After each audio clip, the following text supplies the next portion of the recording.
Dylan, it's good to see you, man. You too, man. How you doing? I'm doing well. I'm doing well. It's always good to see you, and I don't want to put the pressure on, but this is kind of an important month for you, I feel like. It's kind of like the end of an era and potentially the beginning of another one, right? Right, because, you're talking about the show, huh? Yeah, well, the end of Teen Wolf and the beginning of, potential franchise here, which is a big deal. Yeah, it's true, man. It's crazy. Have you been thinking a lot about kind of both in the months leading up to this? Yeah, well, yeah, definitely. I mean, Teen Wolf ending's like huge, you know, it's been, I know no acting without the show, basically. So it's gonna be, such a new chapter, and I just I'll miss it dearly always, and it's gonna be weird, it's just the first time I'm operating without that show to go back to as like a little home. It must be nice though to, as I said, for these two things to kind of come at the same time. Because it would be one thing, you might kind of when you end like a big chapter of your life like that, and if you don't have anything cool that's going on, maybe you're like, oh, when's it gonna happen? I guess I'm still kind of like that. But you got like this cool, awesome new film that's opening literally like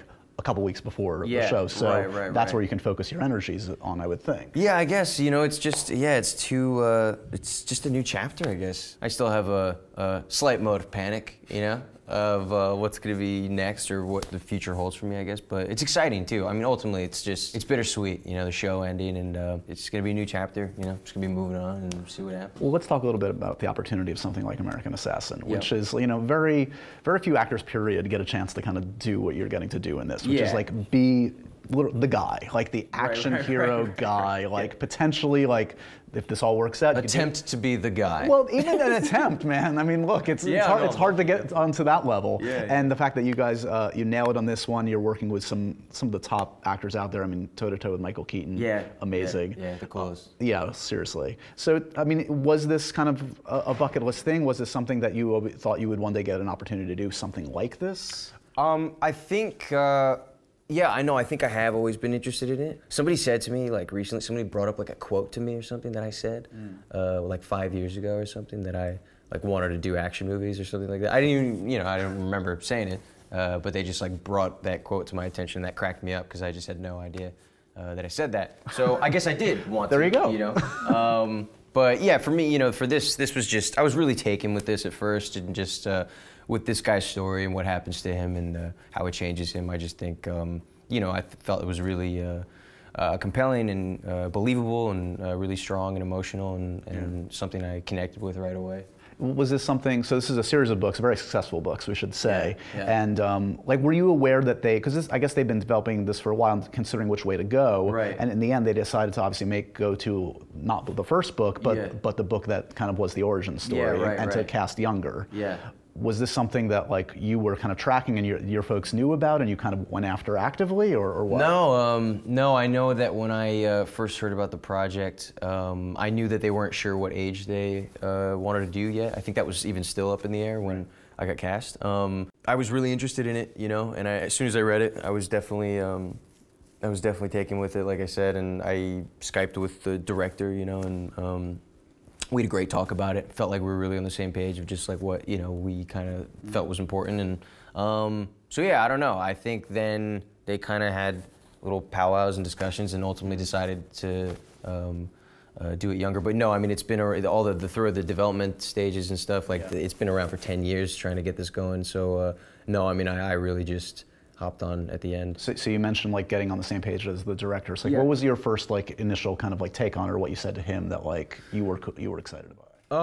I was, it was more about this guy's arc and just sort of highlighting what we felt was, or what I felt like was the strength in the story and the arc, and staying subjective with that the whole way with this guy, I felt was really important, and seeing it through him kind of is really important, and he totally agreed, and even himself too, like had the same sort of idea specifically for the opening to be like subjective with him, you're there with him the entire time, and also just making this a smart current film rather than something that's a little dated or lazy or taking some kind of agenda, it was just feeling like we both were kind of thinking of the same film.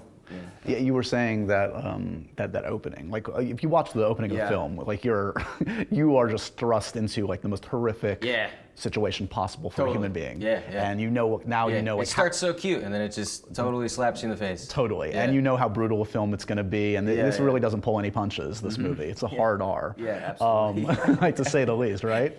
So give me a sense of, like, sort of, is it, you've done, like, I think even The Intern was that R-rated? I can't even remember. Oh, no, I don't think so. I think it was PG-13. Okay, so maybe this is... There was an R version. Was there? There's like an unrated version, I think, even on the DVD or whatever. Yeah.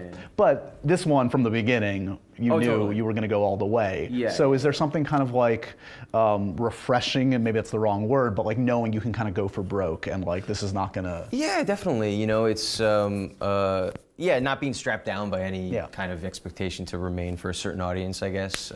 Just going for it, and really just making the film.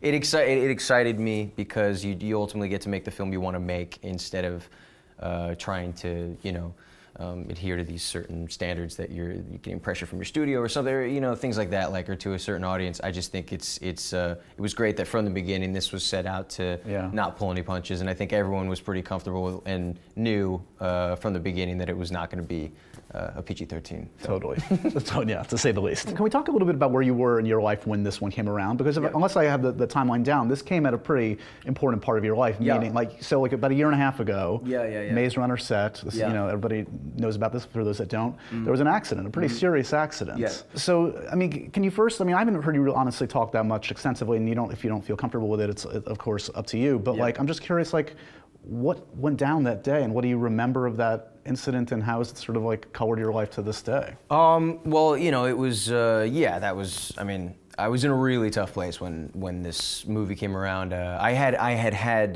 this in the pipeline, kind of, like I was attached to do it, and then the accident happened, and so then obviously it was out of my mind for a little bit.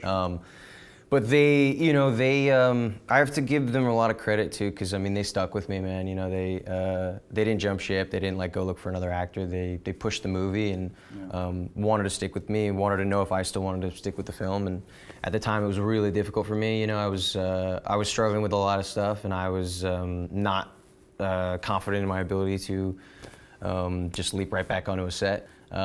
So it took a lot of work and a lot of thought about it, and even up to the last minute, there was so much doubt and so much fear, genuinely. Ultimately, I just thought it'd be best to push through all that, and my thinking was that, it would help me, I think, and ultimately, and it really did, Yeah, to this day, it'll forever be one of the most special experiences just because of what it was to me for that, reason, and got me back on my feet, and just really meant a lot to me in that way, Well, you were saying, like, getting back onto a set. A film set or a television set is what is home to you, is where you feel safe and probably most confident, arguably. Right. And that's got to screw with your head a little bit. Oh, totally, yeah. When something like that happens. Absolutely, yeah, it really does. It's tough to come back from, and you have things happening with you too that you can't even control, really. So it's it's definitely a learning process, and I've learned a lot from this past year in my life, and I feel like it, in a lot of weird ways, made me grow up, a lot, and